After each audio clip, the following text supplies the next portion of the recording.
Welcome to USA Global TV and Radio, where our mission is to provide education, entertainment, hope, and inspiration. USA Global TV and Radio connects you with experts and audiences all around the world every single day to help you succeed in business and to live a richer life. Visit us at usaglobaltv.com to learn about career and life-changing training and mentoring programs like the Listening Mentor. Subscribe to our newsletter to stay informed about our special programs and offers. Discover how you can become a guest on one of our shows or a host or producer of a USA Global TV and Radio show of your very own. That's USA Global TV and Radio, where the doctor is always in.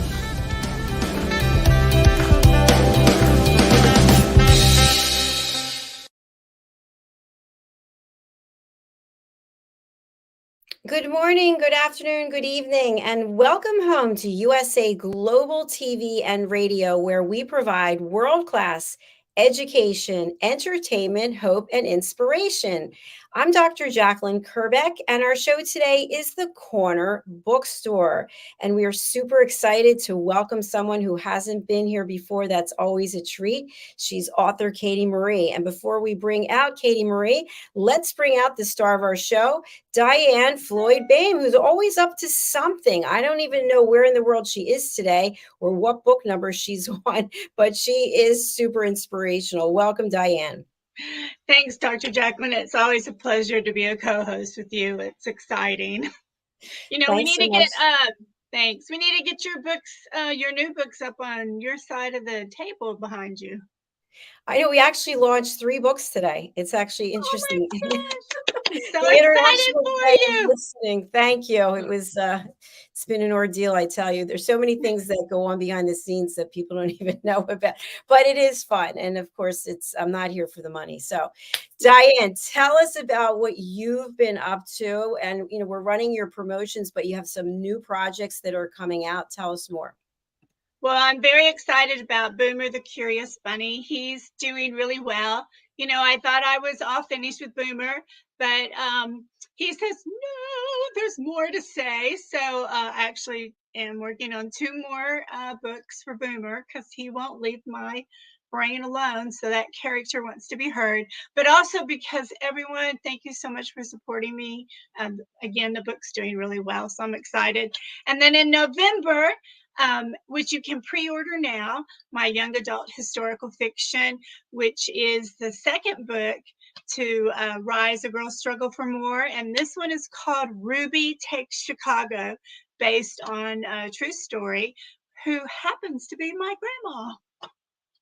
Wow, that's exciting. And I have your first book as well. So I see it right back there.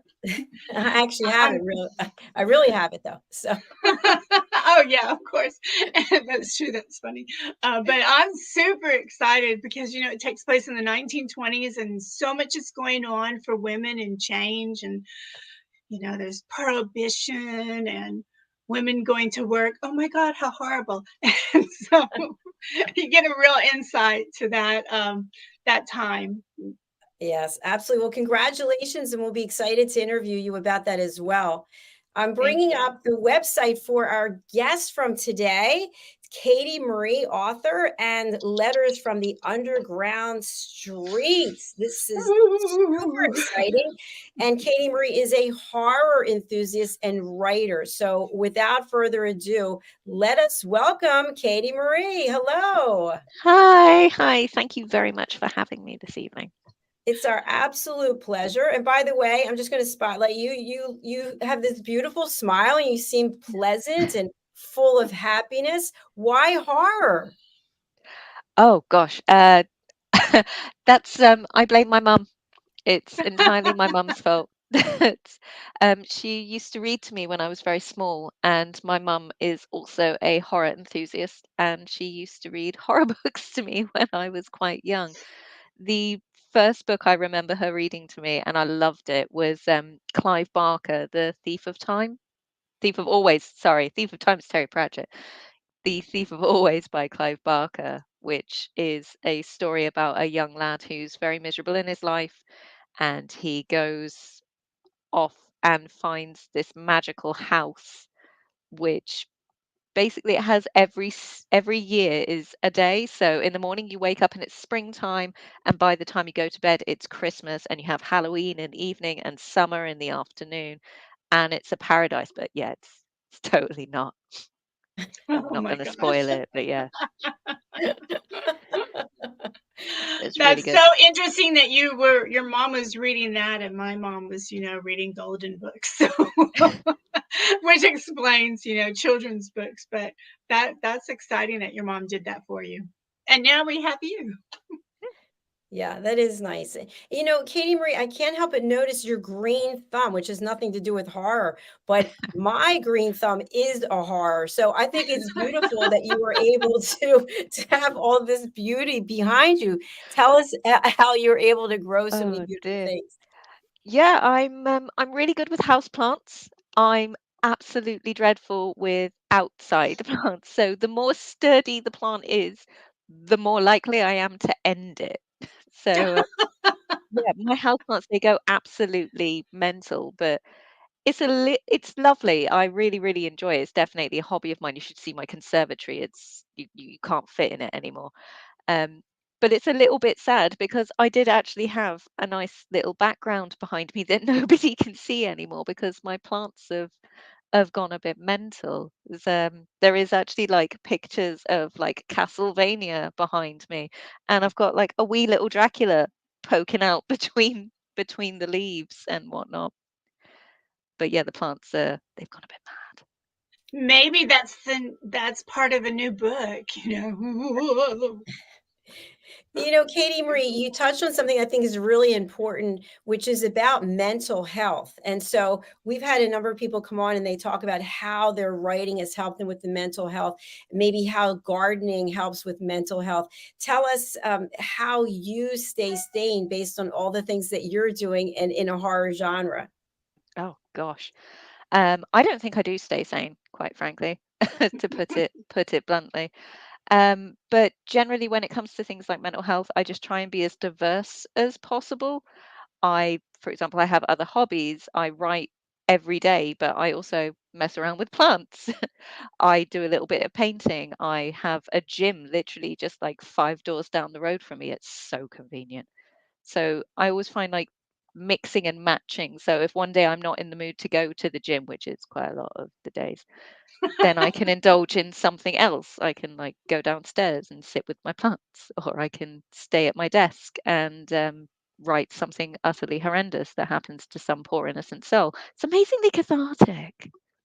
Oh, violent video games are a really good cathartic one as well. If I'm ever in a really grumpy mood, if something's annoyed me at work or in any other part of life, somebody was driving too slow and I got home late because of it, then yes, sit me down and let me play God of War for half an hour, and I'm cool as a cucumber after that. Wow. I absolutely love it. Tell us a little bit about the background for Letters from the Underground Street. Well, it started years and years and years ago. I was just basically learning about the internet, and I found out that anybody can have a website. And suddenly I realized that, oh my God, I can suddenly start talking about all the things that I'm really interested in that none of my friends are interested in. I'm the only one in my close friendship group who's like obsessed with horror. So when I found the internet and the ability to sit there and like gush about these books, games, movies, board games, anything that had a horror leaning, I was utterly thrilled.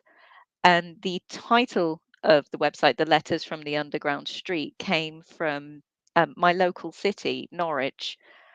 It's got an underground street and you can pay to go and have a tour of it. And I was like, this is such a cool thing to have. And it used to be, the website used to be just called Letters from a Horror Writer. So I changed it to Letters from the Underground Street because it sounds so much cooler.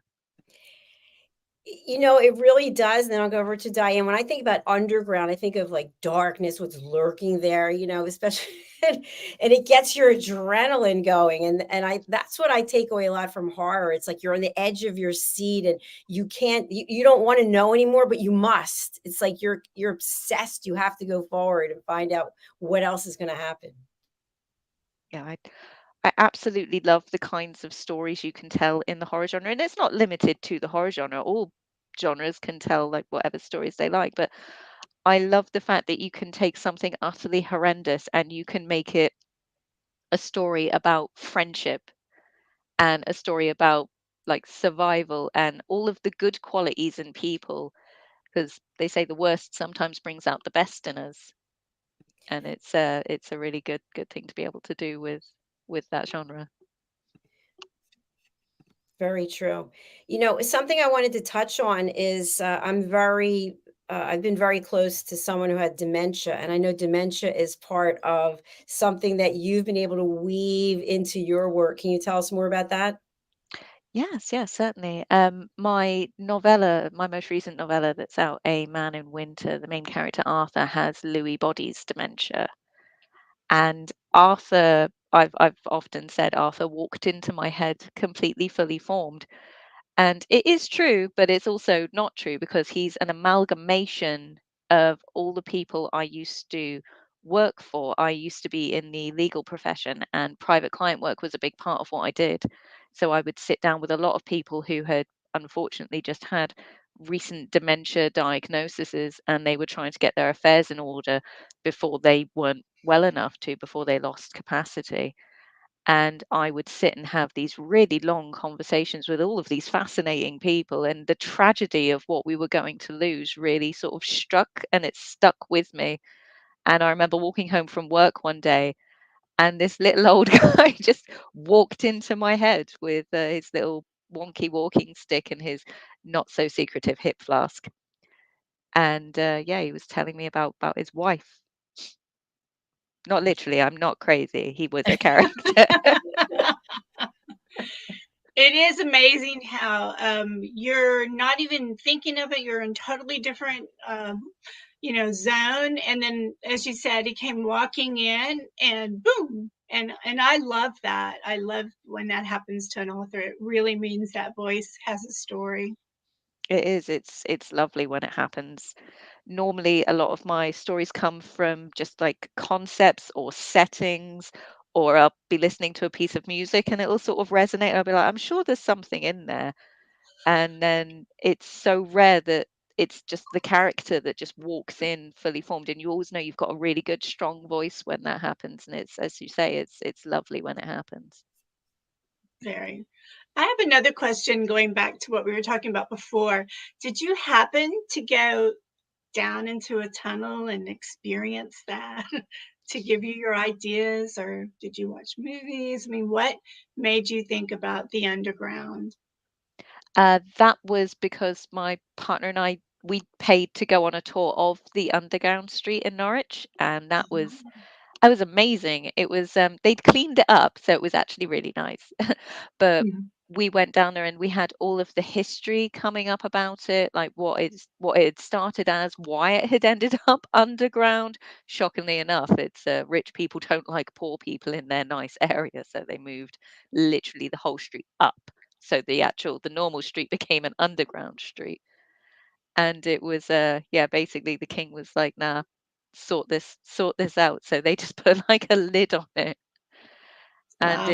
it was fascinating to hear about. It really was. Mhm. And I love how Mhm. they've presented it, because you get to go all the way down. You go down through a really old building. It's on the actual surface of the street now. And you just go down into their basement, and then their basement just keeps going. And it's like, this feels like you're walking down into like something really secretive and obscure and kind of threatening. So it was a really unique experience. Yeah, that's really cool. I mean, I've been to the catacombs in France, and I couldn't wait to get out of there. So I could just imagine you being underground and hearing voices and stories happening. So it'll be fun to hear more about your story. The catacombs is definitely on my bucket list. I went to Rome recently and we were going to go to the catacombs there, but we didn't have time, which was very sad. I also blame my partner and my dad. They probably didn't want to go, so they were like, "Yeah, let's just go somewhere else." Bring some holy water with you. I was just like, I was like, I wanted to throw holy water. I was saying the rosary. It's very What is it? scary. Claustrophobic? Is that what you felt? No, I was just all those bones, them bones, and bones, and bones, you know. And I I say they just literally wanted, build the walls out of them. yeah, It's I amazing. went exactly, and I wanted to put the people back together and have them talk to me. So that's a horror story, right? Yeah. There you go. Oh, this was it. I was saying, we went to Rome earlier in the year and we went and visited Herculaneum, which is the same thing happened to Herculaneum as happened to Pompeii at the same time, shockingly enough. Wow. And it was amazing to be able to walk around this fully formed Roman town that had been buried under all of the ash and the spoil from the volcano. And it's really tragic just walking around it. And it's like, wow, so many people lived and worked and had their entire lives here for it to be gone so quickly and so suddenly. Then you go down to the boat houses and it's full of people, like skeletal remains of people, and Right. it really hits you. I mean, I knew they were there anyway. I like my history. I knew exactly what I was walking into. But as you're walking down to the boat houses, it's really enclosed. It's a really, really, really claustrophobic, dark tunnel. And all I could think as I was walking down there was, God, when the volcano was going up and it was so loud and dark and nobody really understood what was happening, and they were all running to try and get into the boats and the water where they thought they'd be safe. And I couldn't get out of my head what that must have felt like, what it must have sounded like, what would it smell like. It was really eerie and very, very intense, considering that nothing was happening while I was walking through there, obviously. Right. Right. Katie Marie, I was talking about in the beginning of the show how there's always challenges just in getting a book published. For me, it's always has to do with the cover for some reason. But do you find that there's some unique challenges in the horror genre? Because I have no experience with this. There are, I think, some unique challenges in the horror genre. I'm very fortunate in that the horror I write has actually been labeled tender-hearted horror. I like my supernatural, I like my psychological horror, all those kinds of things. They're very safe kinds of horror, but for people, authors who write slightly less safe kinds of horror, I think there is a unique challenge in separating yourself from those kinds of horror. I'm talking about things like splatterpunk and very gory, unpleasant horror that a lot of people enjoy. But I have on several of the writers group that I'm a member of, I've heard of people like, oh no, I'm actually really in trouble at work because I wrote this book that's completely fictional and fantasy, but where I work has found out that I wrote this book Mhm. and now I'm up on a disciplinary for this. And I think that's a very unique challenge. I can't imagine that happening if you wrote in another genre. Wow. Wait, while I have you up, what did you say? Splatter? What was that? Splatterpunk or gore, like very, very gory, very graphic types of horror. They're definitely the kind of horror you'd have trigger warnings for. Okay, so they could really provoke someone to. They could be very upsetting to people, but a lot of people do like. I mean, look at how popular the Saw franchise is. Is that kind of stuff? Interesting.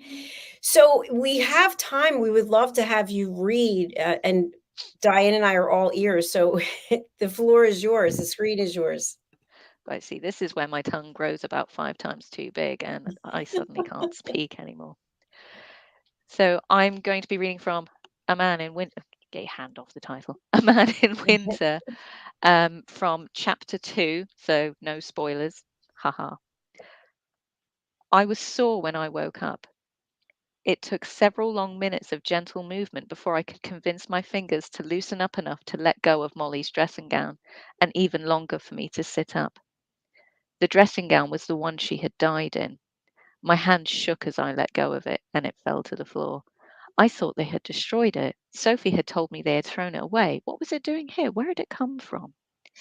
My bones creaked as I rocked to my feet, and they were still creaking as I shuffled into the kitchen and switched the kettle on. I glanced at the sink and noticed there seemed to be more dishes than I remembered using waiting to be washed. I'd deal with them later. The stiffness had eased a little by the time I reached the living room, tea in hand. I put the tea on the windowsill and picked up my grabber, another gift from Sophie that had, much to my annoyance, turned out to be useful.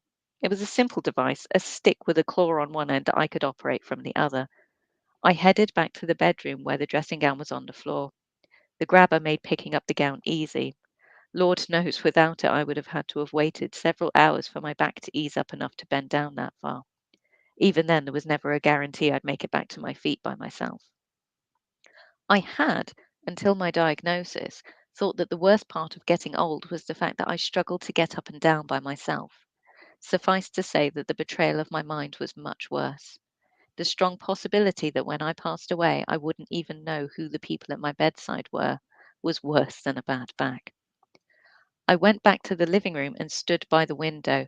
Taking my tea in hand, I looked out into the front garden and wondered again how Molly's dressing gown had turned up in my bedroom.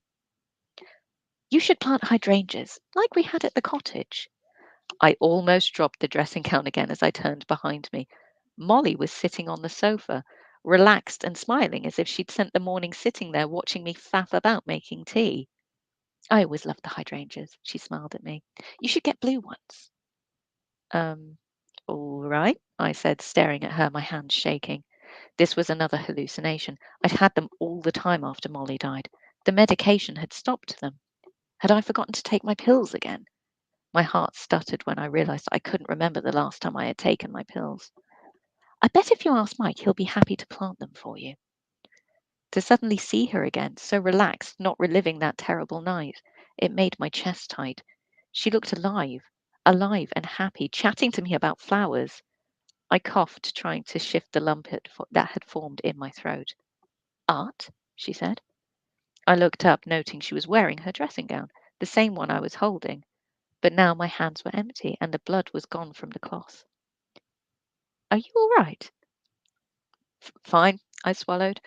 It's just, it's good to see you. I'm glad you think so, Molly laughed. I haven't had time to tidy myself up yet today. You look beautiful, I said, my vision blurred and I blinked away tears. You're an old fool. She looked around the living room. I like the new home. When I'd had visions of Molly in the past, she had never really interacted with the surrounding world. It was something Dr. Wakefield had told me to pay attention to help convince me that she wasn't real, that it was my broken mind trying to fix me. But here she was, commenting on the new bungalow. Her weight dented the couch cushions, and her hair moved in the draft coming from the kitchen. I paused when I noticed that something was off. Molly's skin was grey. She was pale, but not the pale of illness. She was actually grey. Molly noticed me staring and put her hand up to her face. You do? I tried to distract her from my staring. Yes, it's small but perfect. It has everything you could need. Sophie spent a lot of time trying to find you somewhere nice and close to her and Mike. I think she did marvellously. Molly beamed at me. How could this be happening? Molly couldn't really be here. It had to be the missed medication. The draft carried with it the smell of her perfume, and I had to close my eyes. Did you hear me? Yes, Sophie's a wonderful kid.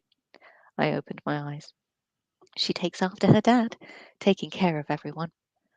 Molly looked like she wanted to say more, but her smile faded and she looked away as if she couldn't meet my gaze. What is it, sweetheart? I leaned forward, all thoughts of Molly being real or not vanishing for a moment. I knew that look well. Something was upsetting her. Arthur. Something was wrong if she was calling me Arthur. I hate this. I hate that I've tried for so long to get you to see me, but now that I'm here, and rather than take a moment to talk, I need you to do something for me. What? I need you to. No, I mean, what is happening? How are you here? Why now? How can I be sure this isn't just my mind? That's a lot of questions. Molly slumped a little, her shoulders dipping. Well, you can't be surprised. No, I suppose not. I'll try and answer them. She took a deep breath. I never left you, Art. My heart stuttered, making my breath catch. I've always been here with you. You just couldn't see me until now. Well, why? Why now? Why not before? I went to reach out, but couldn't bring myself to completely close the distance. I don't know. I think it might have been the medication that the doctor put you on, but I can't be sure. Just know that I would never leave you willingly. That's why I need you now. I wanted you to see me sooner, to have time to talk about how much I've missed you, but I can't. Time is running out for me. I need your help. How can I believe this? I turned away. Concentrating, I took several deep breaths and tried to focus on things I knew were real. The view out the window, the cup in my hand, it was smooth and warm. These things were real. I turned back to the sofa, half expecting Molly to be gone. She wasn't. I don't know what to say to make you believe me. She reached out, offering her hand to me. Putting the cup back on the windowsill, I stepped forward and took her hand. She was cold. Her skin was dry and fragile, feeling like it might come apart under gentle pressure. I flinched back and let go. I need to take my medication. I turned and headed to the bathroom. My hand shook as I opened the medicine cupboard. The box of pills felt unreasonably heavy when I picked them up. How many had I missed? Did I mean to stop taking? No, of course not. I popped a capsule out of the foil. Arthur! Molly was behind me. I could see her reflected in the mirror. She looked so real. I had felt her skin under my hand the same way I felt the cup I had been holding. Arthur, please don't. I don't have time for you to stop seeing me. I need you now. She was crying. Milky white tears fell down her face. I had made her cry. I was frightening her, trying to abandon her again like the night she had died.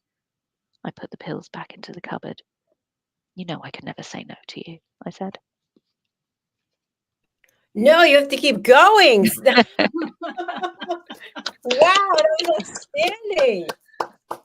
Thank you. What a great storyline, and those characters. I felt like I was there. I was on pins and needles. The way you described it. I'm sorry, go ahead, Dr. JACALYN. No, I was just going to say you picked the perfect place to stop because everyone's like, wait, I've got to get the book. Exactly.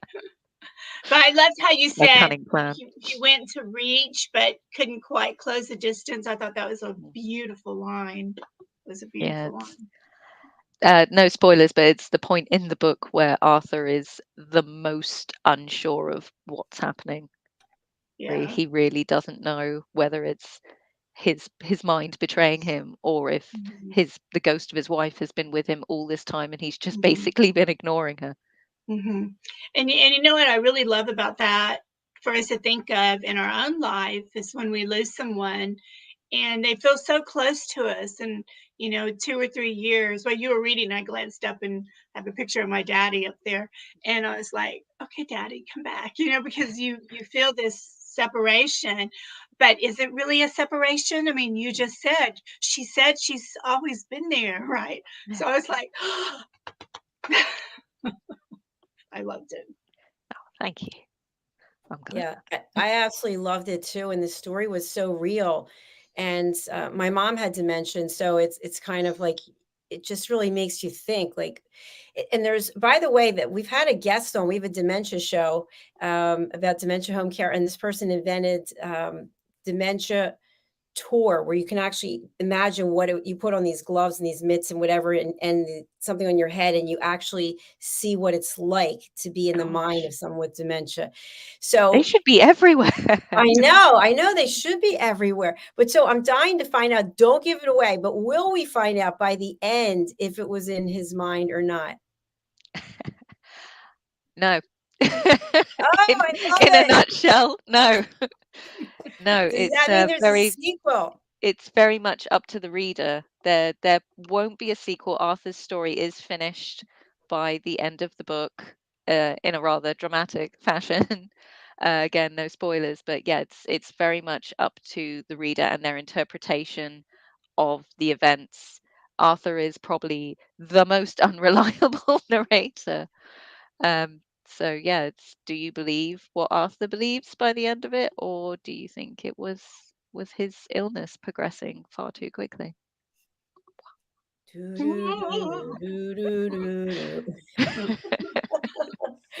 Brilliant. I do remember when I sent the book out to some of my my little reader group before it was out to publish, and the feedback I got from all of these readers was, that's how it ends. Are you still, can you just tell me? You don't have to put it in a book, but can you just tell me what was going on? I'm like, no. No, I love it. Isn't that funny though? How as people we want everything tied up Mm. nicely in a bow, and that's not how life is. I remember there was a series. I don't know if it played all over the world, but The Sopranos. Did you watch that? Either of you? Yes, yeah, I've not seen it, but I am aware of it, and it And at just the yeah, and at the stops. end, yeah, it fades to black, and you don't. It's like no, no, no. There's something up with the television. What's going on? But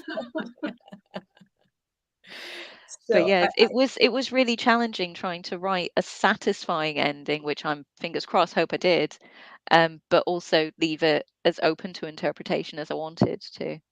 It was very difficult. I well, love that well because, done. yeah, well done. Because it gives a fun moment at the water cooler, if different Mm. people have read the story. Well, how did you visualize it? How did you visualize it? I mean, there's a lot of good conversation that can happen at the water cooler. Yeah, very Or book true. club. And then people can fight. Yes, my way, what I think is right. Yeah, no back and forth. But I want to bring up your website again because we didn't get a chance to really go through, and there's a lot of great information here. So tell us a little bit about where we should go here. And that's a great picture of you, by the way. Oh, thank you. I paid somebody a lot of money to make me look nice in a camera. Cameras are normally very mean to me. It looks great. So I went to someone who knew what they were doing. And that picture is now all of my professional shots. That's my picture at work. It's my picture here. I'll be like 30 years in the future and I'll still be doing that. I did have one taken years ago, for the same reasons. I was like, I need something professional that I can use.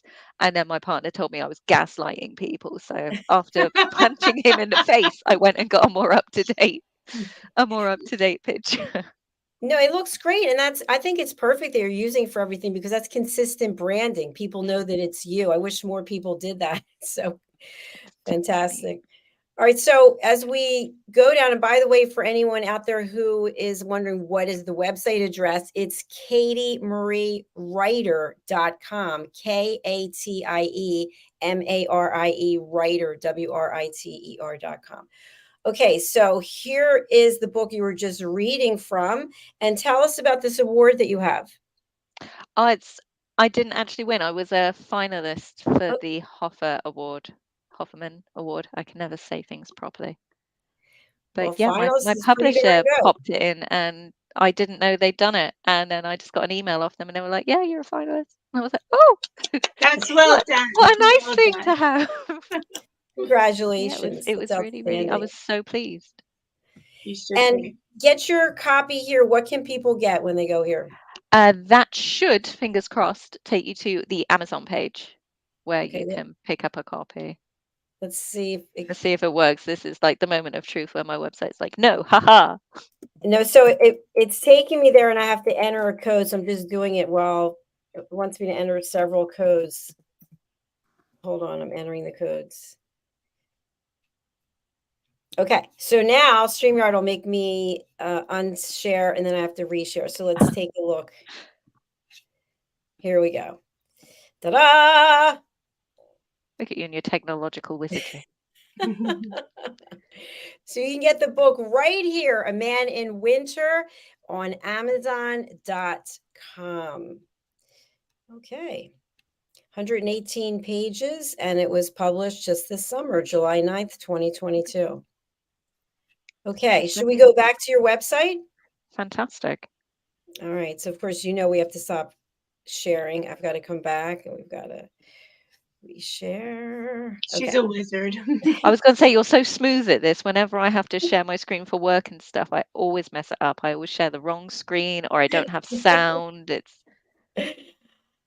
Okay, so here we have Welcome to Letters from the Underground Street, and then we've got your books and stories. Tell us about stories. Basically, I write a lot of short fiction and it gets published in various anthologies. It gets published in magazines. It's published on a few websites. So when I say my books, I am talking about my books. And when I say stories, I'm talking about all of the much shorter bits and pieces that I tend to write. And it's And all are they in horror. the horror genre? Everything is horror. You may Everything's have horror. noticed a trend. I have a mild obsession. She's 100% horror. We love it. Okay.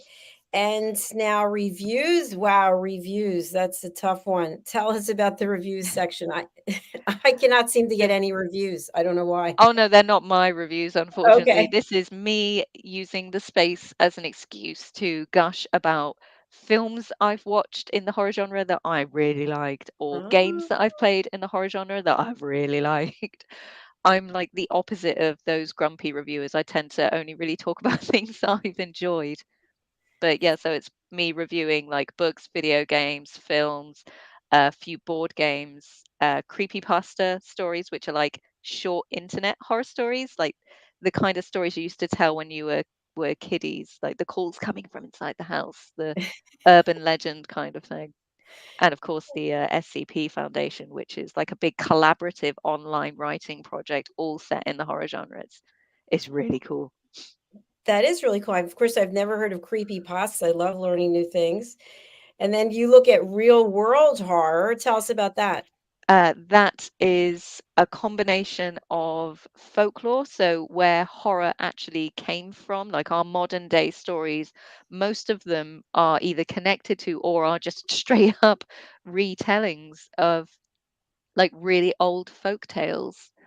And I really love finding the connection. I love it when I can watch a film and I'm like, I'm sure I've seen something like this before. In terms, I haven't seen it, but I'm aware of like the mythology behind it, and it definitely speaks to another obsession of mine, which is like storytelling throughout the ages.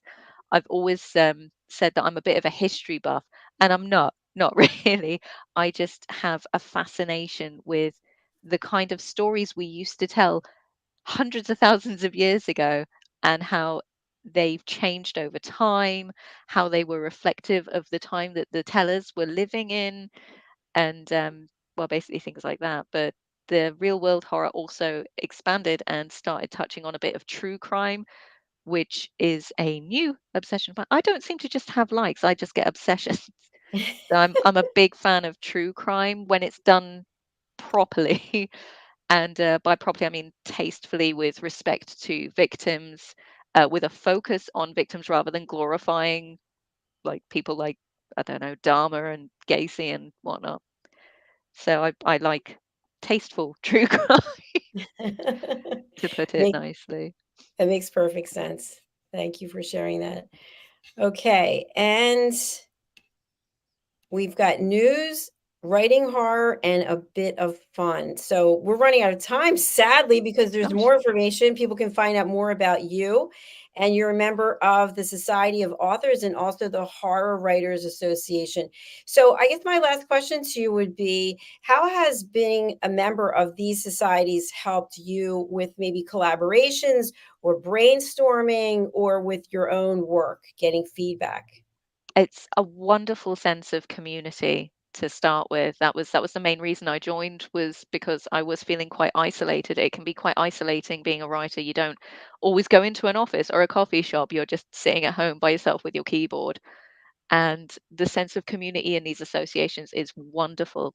I'm a member of like the Discord groups and whatnot, and people chat, share pictures of pets, talk about problems they're having with like their writing, success stories, rejection stories, and it's really, really good for that. But the best thing I think that I have found, especially with the Society of Authors, is the free webinars and whatnot that they give to their members. So every like month or so, there's like a little webinar comes up and it talks about like, here's some like help for editing, here's some help for marketing, here's some help for like designing like really compelling characters, and you get experts from the fields in to give these talks, and it's fantastic, and it, like I said, really helps you feel connected to the community, as well as being very enlightening as well, because you can be, bugger, why haven't I been doing that all along? Brilliant. Thanks for sharing that. We're always encouraging people to collaborate, to reach out, and we want people to reach out to you as well. And we hope that you'll come back and join us on some of our other shows, Katie Marie. So, what is the best way for people to get in touch with you, and who would you like to contact you? I'm happy to talk to anybody who is interested in talking about shock horror, the horror genre. I'm always looking for people to gush with. I'm always happy to talk to fellow writers. I'm always happy to talk to readers. I am happy to talk to people who play video games or watch movies. There's really not many people I'm not happy to talk to. I like chatting, you might have noticed. But sorry, the best way to get in touch with me is on the website. There is a form you can fill in on there, and there's also links to like social media and whatnot. All right. Well, thank you so much for being here today. We really enjoyed meeting you, and that reading was outstanding. It's been So an absolute pleasure. Thank you for having me. thank you again. Look forward to seeing you on another show. Awesome. Thank you very much. Bye for now, Katie Marie. Bye. Bye. Wow, I really loved meeting her, Diane, didn't you? I did, and I don't say this for everyone. I've said it for a couple of horror writers, but I just really wanted my popcorn and M&Ms to keep. Please don't stop. I Dirty wanted to keep secrets, going. Diane. Yes, dirty secret. No, she was wonderful, and I really thought it was very interesting her sharing going down into the underground where she was. That was, whew. And it Yeah. does inspire you, you know, to have that experience because it gives you the vocabulary you need for your character. So Yeah, that's called research, right? Real life research. real life research. Really? Woo. Diane, we're going to be closing out with your sponsorship, but I'd love to have you just share with people how they can reach out to you, how they can purchase your books, and who you want to hear from. Sure, I love to hear from everyone, even if you want to share ideas that you have, or even if you want to be a writer, just how to get started, feel free to contact me. Sign up for my newsletter, that's the best way. And my website, DIANNFLOYDBOEHM, DIANN B as in boy, OEHM.com. Thank you, Dr. JACALYN. Thank you, Diane. It's been a pleasure seeing you. And we are going to sign off. I just have a selfish plug for one of our Yes, new of course. books, Mastering the Power of Elevated Listening. This book includes 2 assessments because I know everybody's a great reader. Everybody's a great listener. Everybody knows everything. Take the test and find out how well you are listening. So 2 assessments in here, plus case studies, plus testimonials. And it's the first of 9 books on how to listen. I'm exhausted already. Okay, that being said, let's take a look at our sponsorship from Diane, and we'll be back with our next show, which is The Wise Ones with Mr. Red O'Laughlin, and our special guest is Keith Romaine. Bye, Diane. Bye, Katie Marie. Bye, everyone. Watch Bye, the everybody. sponsorships, okay? Don't go anywhere. Hello, I'm children's author Diann Floyd BOEHM, and I am co-host for several of the USA Global TV and radio shows. I joined because of the purpose of the USA Global TV and radio. They provide content for the viewers and listeners, an opportunity for people around the world to have their own show or even be a guest on an existing show. We truly believe in helping others get their positive message out to the world. We also have the opportunity for the listeners. You can watch on several platforms, and on YouTube, you can ask questions and even give a comment. We absolutely love it. I love being part of the USA Global TV and radio because I love positive messages, and who doesn't? And we need more of that in the world. We are a family, and we hope you will join us and become part of the family too.